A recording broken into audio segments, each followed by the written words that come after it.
کہ جو شخص ہر شب جمعہ اور جمعرات کی درمیانی رات یہ درود شریف پابندی سے کم از کم ایک مرتبہ پڑھے، موت کے وقت سرکار مدینہ صلی اللہ تعالیٰ علیہ وسلم کی زیارت کرے گا، اور قبر میں داخل ہوتے وقت بھی یہاں تک کہ وہ دیکھے گا کہ نبی پاک علیہ الصلوۃ والسلام اسے قبر میں اپنے رحمت بھرے ہاتھوں سے اتار رہے ہیں۔ آئیے مل کر پڑھ لیں، اللہم صلی وسلم وبارک علی سیدنا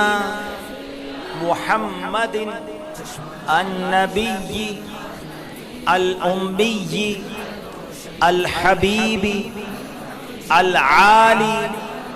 القدر العظیم الجاہ وعلی آلہ